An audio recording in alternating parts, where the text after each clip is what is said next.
اعوذ باللہ من الشیطان الرجیم، بسم اللہ الرحمن الرحیم۔ جی ناظرین کرام، آج ہم شمائل ترمذی کا 10واں سبق پڑھیں گے۔ یہ سبق حضور اقدس صلی اللہ علیہ وسلم کے سرما کا بیان ہے۔ اللہم صلی علی محمد وعلی آل محمد کما صلیت علی ابراہیم وعلی آل ابراہیم انک حمید مجید۔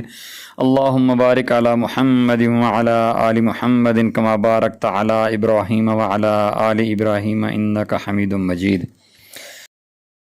حضور اقدس صلی اللہ علیہ وآلہ وسلم کے سرما کا بیان۔ سرما آنکھ میں ڈالنا مستحب ہے۔ آدمی کو چاہیے کہ ثواب کی نیت سے سرما ڈالے کہ اس میں آنکھ کو فائدہ پہنچنے کے علاوہ اتباع سنت کا ثواب بھی ہے۔ امام ترمذی رحمۃ اللہ علیہ نے اس باب میں 5 حدیثیں ذکر فرمائی ہیں۔ حدیث نمبر 1۔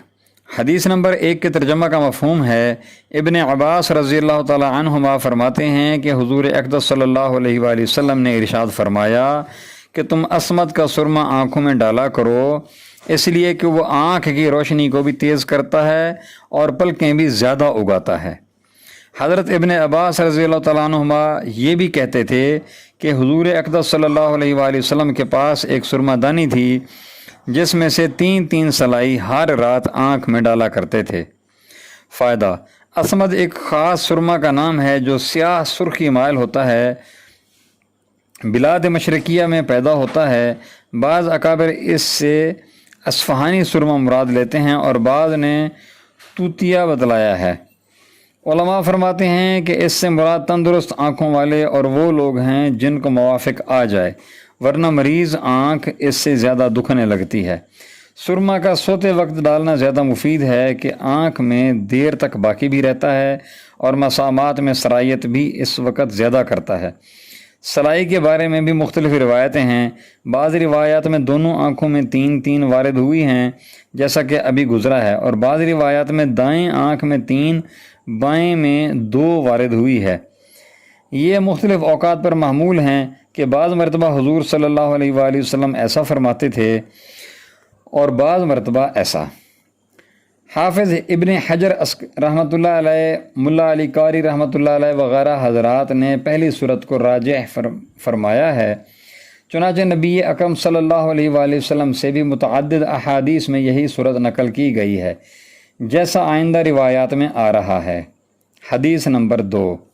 حدیث نمبر 2 کے ترجمہ کا مفہوم ہے، حضرت ابن عباس رضی اللہ تعالیٰ عنہما فرماتے ہیں کہ حضور اقدس صلی اللہ علیہ وآلہ وسلم سونے سے قبل ہر آنکھ میں 3 سلائی عصمت کے سرما کی ڈالا کرتے تھے، اور ایک روایت میں ابن عباس رضی اللہ تعالیٰ عنہما ہی سے ہی منقول ہے کہ حضور اقدس صلی اللہ علیہ وآلہ وسلم کے پاس ایک سرما دانی تھی جس سے سونے کے وقت 3 سلائی آنکھ میں ڈالا کرتے تھے۔ حدیث نمبر 3۔ حدیث نمبر 3 کے ترجمہ کا مفہوم ہے، حضرت جابر رضی اللہ تعالیٰ عنہ فرماتے ہیں کہ حضور اقدس صلی اللہ علیہ وآلہ وسلم نے ارشاد فرمایا کہ عصمت کا سرما ضرور ڈالا کرو، وہ نگاہ کو روشن بھی کرتا ہے اور پلکیں بھی خوب اگاتا ہے۔ حدیث نمبر 4۔ حدیث نمبر 4 کے ترجمہ کا مفہوم ہے، حضرت ابن عباس رضی اللہ تعالیٰ عنہما فرماتے ہیں کہ حضور اقدس صلی اللہ علیہ وآلہ وسلم نے ارشاد فرمایا کہ تمہارے سب سرموں سے سرما عصمت بہترین سرما ہے، آنکھ کو بھی روشنی پہنچاتا ہے اور پلکیں بھی اگاتا ہے۔ فائدہ: اس حدیث کے راویوں میں بشر بن مفضل کے متعلق علماء نے لکھا ہے کہ ان کا معمول 400 رکعت نفل روزانہ پڑھنے کا تھا، اور 1 دن افطار اور 1 دن روزہ یہ دائمی معمول تھا۔ حدیث نمبر 5۔ حدیث نمبر 5 کے ترجمہ کا مفہوم ہے، حضرت عبداللہ بن عمر رضی اللہ تعالیٰ عنہما نے بھی حضور اقدس صلی اللہ علیہ وآلہ وسلم سے یہی نقل کیا کہ عصمت ضرور ڈالا کرو، وہ نگاہ کو بھی روشن کرتا ہے اور پلکیں بھی اگاتا ہے۔ فائدہ: ان سب روایتوں میں عصمت کی ترغیب ہے، لیکن ان سے وہی آنکھیں مراد ہیں جن کو موافق آ جائے، ورنہ بعض عوارض کی وجہ سے بعض لوگوں کو یہ سرما موافق نہیں آتا، جیسا کہ پہلے گزر چکا۔ علماء نے ان ارشادات اور معمولات کی وجہ سے لکھا ہے کہ سرما ڈالنا سنت ہے اور خاص عصمت کا سرما افضل ہے، لہذا اگر عصمت کے علاوہ کوئی اور سرما ڈالے تب بھی سنت ادا ہو جائے گی، البتہ فضیلت اس کے لیے ہے۔ وما علینا الا البلاغ المبین۔